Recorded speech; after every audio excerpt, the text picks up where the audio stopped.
Hello guys, welcome to my channel. इस video में हम जानने वाले हैं कि हम ऑटोकैड में स्टेटस बार होता है, उसके जो टॉगल बटन है, तो हमारे रिमेनिंग टॉगल्स बटन है उनके बारे में जानेंगे।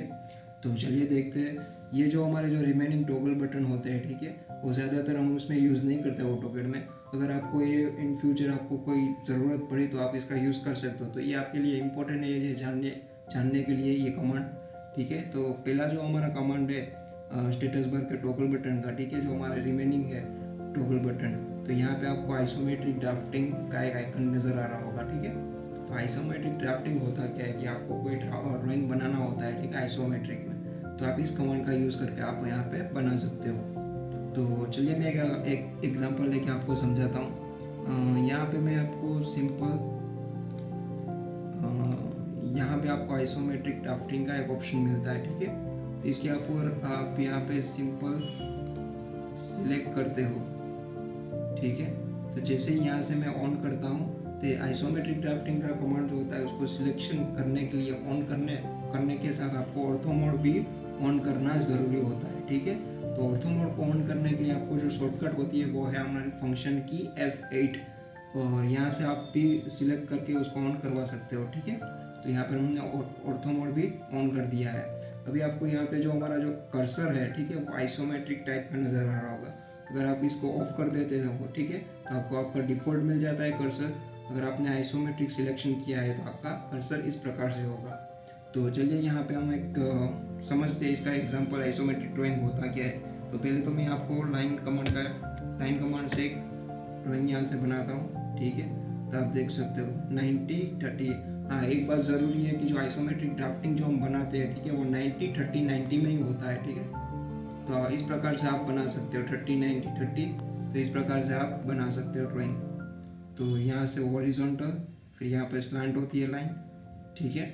तो इस प्रकार से आप यहाँ पे कर सकते हो, तो फ्लिप करवा सकते हो, ठीक है। तो यहाँ से एक मैं ड्राइंग बनाता हूँ आइसोमेट्रिक, इसके ऊपर जाऊँगा, यहाँ से मैं इस पॉइंट को ट्रैक करूँगा, ठीक है। इस पॉइंट को मैंने ट्रैक किया, उसके बाद यहाँ पे, ठीक है। अभी हमारी जो डायरेक्शन चेंज करनी होती है, ठीक है, तो उसके लिए हमारा शॉर्टकट है डायरेक्शन चेंज के लिए फंक्शन F5। जैसे ही आप फंक्शन की F5 प्रेस करेंगे तो आपकी डायरेक्शन चेंज हो जाएगी, ठीक है। तो यहाँ से मैं लाइन ले लेता हूँ। उसके बाद अगर मुझे लाइन को डायरेक्शन चेंज करना है तो फंक्शन की F5 से मैं इसको चेंज कर दूंगा, ठीक है।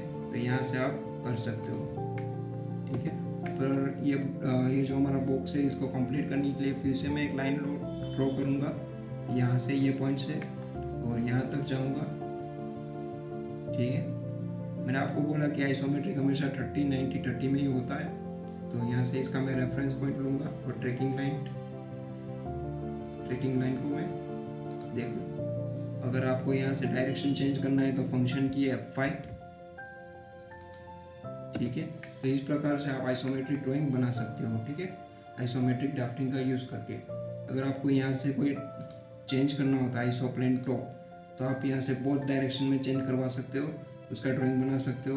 अगर आइसो लेफ्ट लेते हो, ठीक है, तो हम इसका जो शॉर्टकट होता है आइसो लेफ्ट, राइट और टॉप, तो इसके लिए शॉर्टकट मैंने आपको बताया कि फंक्शन की F5 प्रेस करके आप उसकी डायरेक्शन चेंज करवा सकते हो, या फिर यहाँ से भी आप सिलेक्ट करके 1 by 1 ले सकते हो, ठीक है। तो चलिए देखते हैं दूसरे कमांड के बारे में। यहाँ पे मैं फिर से मैं इसको ऑफ कर देता हूँ आइसोमेट्रिक को, ठीक है। ये दोनों मैंने ऑफ कर दिया है। फिर से मैं लाइन कमांड का यूज़ करके एक लाइन ड्रॉ करता हूँ, इसके ऊपर एक दूसरी लाइन भी ड्रॉ कर लेता हूँ, ठीक है। इसके ऊपर एक तीसरी लाइन भी ड्रॉ कर लेता हूँ, ठीक है। तो आप देख सकते हो कि हमने यहाँ पे एक के ऊपर एक लाइन ड्रॉ की है, ठीक है, ओवरलैपिंग किया है। तो इसके लिए अगर आपको कोई लाइन सिलेक्ट करनी होती है, ठीक है, अगर आपको बीच वाली लाइन सिलेक्ट करनी होती है, तो आप जैसे ही यहाँ पे सिलेक्ट करते हो तो आपकी जो बीच वाली लाइन यहाँ पे नज़र नहीं आएगी, यहाँ पे प्रीव्यू नहीं होगा, ठीक है। यहाँ पे सिंपल एक ही लाइन आपको यहाँ पे सिलेक्शन होगा, ठीक है। तो आपको ये सभी लाइन को अगर आपको इसका प्रीव्यू देखना होता है तो कैसे आप देखेंगे, तो आपको यहाँ पे कमांड मिलता है, यहाँ पे आपको सिलेक्शन साइक्लिंग का एक कमांड मिलता है, ठीक है। इसके ऊपर जैसे हम क्लिक करते हैं तो आपको यहाँ पे आप देख सकते हो कि यहाँ पे आपको सिलेक्शन साइक्लिंग का कमांड मिल चुका है। अभी ये ऑफ कंडीशन में इसको हम ऑन करते हैं यहाँ पे प्रेस करके, ठीक है, ये अभी ऑन हो चुका है।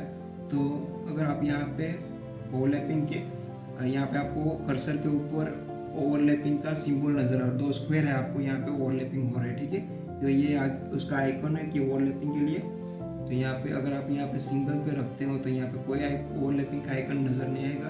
अगर आप यहाँ पे रखते हो तो इसका ओवरलैपिंग का आइकन यहाँ पे नज़र आता होगा कर्सर के ऊपर, ठीक है। तो अगर आप यहाँ से इसको सिलेक्ट करते हो तो आपको ऑप्शन मिल जाता है तीनों के तीनों लाइन के ऑप्शन, ठीक है। कौन सी लाइन आपको सिलेक्ट करनी है वो यहाँ से आप कर सकते हो। अगर आपको छोटी वाली सिलेक्ट करनी हो, बड़ी बीच वाली, या फिर बड़ी लाइन जो होती है उसको सिलेक्शन, तो इसको मैं यहाँ पे छोटी लाइन को सिलेक्ट करूँगा और इसको मैं सिंपल डिलीट कर दूँगा। फिर से मैं इसको सिलेक्ट करता हूँ, आप देख सकते हो दोनों का प्रीव्यू यहाँ पे आपको मिल रहा है, ठीक है। तो मैं बीच वाली लाइन को डिलीट करता हूँ तो आप यहाँ पे देख सकते हो, ठीक है। तो आई होप कि सिलेक्शन साइक्लिंग का कमांड भी आपको क्लियर हो गया होगा। तो चलिए देखते हैं नेक्स्ट कमांड के बारे में। तो यहाँ पे मैं एक जो ऑप्शन होता है वो हमारा, अगर यहाँ पे कस्टमाइजेशन में जाएंगे तो यहाँ पे आपको एक क्विक प्रॉपर्टीज़ का ऑप्शन मिलता है, ठीक है। क्विक प्रॉपर्टीज़ आप यहाँ पे देख सकते हो, क्विक प्रॉपर्टीज़ का ऑप्शन होता है, इसके यहाँ पे आपको क्लिक करना है तो ये एक्टिवेट हो जाएगा। इसको ऑन करने के लिए यहाँ पे क्विक प्रॉपर्टीज़ को ऑन करने यहाँ पे सिंपल आपको क्लिक करना है। तो इसका मतलब क्या होता है कि अगर आप यहाँ पे सिलेक्ट करते हो किसी ऑब्जेक्ट के ऊपर तो इसकी प्रॉपर्टीज़ यहाँ पे आपको नज़र आएगी। इसका कलर यहाँ से आप चेंज कर सकते हो, ठीक है। इस प्रकार से आप यहाँ पे उसका लेयर चेंज कर सकते हो, लेयर, लाइन टाइप, लेंथ कौन कितनी है यहाँ। तो इस प्रकार से आपका जो ऑब्जेक्ट होता है उसकी यहाँ पे क्विक प्रॉपर्टीज़ नज़र आ जाती है अगर आप वो सिलेक्शन करते हो तो, ठीक है। इसको मैं एस्केप कर देता हूँ। अगर आपको यहाँ पे सर्कल होता है, ठीक है, यहाँ पे मैंने एक सर्कल ड्रॉ किया, तो अगर ये क्विक प्रॉपर्टीज़ ऑफ कर देते हैं और यहाँ पे सिलेक्शन करते हैं तो यहाँ पे आपकी क्विक प्रॉपर्टीज़ डिस्प्ले नहीं होगी। पर अगर इसको आप क्विक प्रॉपर्टीज़ को ऑन रखते हैं, ठीक है, और इस सर्कल के ऊपर सिलेक्शन करते हैं तो यहाँ पे आपकी जो क्विक प्रॉपर्टीज़ की, सर्कल की जो क्विक प्रॉपर्टीज़ है उसकी जो प्रॉपर्टीज़ होती है सर्कल की, यहाँ पे आपको डिस्प्ले हो जाती है। उसका कलर भी आप यहाँ से चेंज कर सकते हो, ठीक है। तो उसका यहाँ पे लेयर कौन सा है, लाइन टाइप कौन सी है, सेंटर एक्स क्या है, वाई क्या है, रेडियस, डायमीटर, सर्कमफ्रेंस, एरिया कितना है, ये सब यहाँ पे आपको क्विक प्रॉपर्टीज़ में मिल जाता है, ठीक है। कोई भी ऑब्जेक्ट को आप सिलेक्ट करके यहाँ पे क्विक प्रॉपर्टीज़ को ऑन करके उसका प्रॉपर्टीज़ यहाँ पे आप फाइंड आउट कर सकते हो, ठीक है। तो इसको मैं एस्केप कर देता हूँ। तो आई होप कि हमारा जो टॉपिक था, ठीक है, कि ये जो स्टेटस बार के जो रिमेनिंग टॉगल बटन के बारे में क्लियर हो गया होगा। अगर आपको ये वीडियो इंटरेस्टिंग लगी हो तो मेरे चैनल को लाइक कीजिए, शेयर करिए मैक्सिमम, और प्लीज़ सब्सक्राइब करना ना भूलिए मेरे चैनल को। तो इस वीडियो में इतना ही, चलिए मिलते हैं नेक्स्ट ट्यूटोरियल में।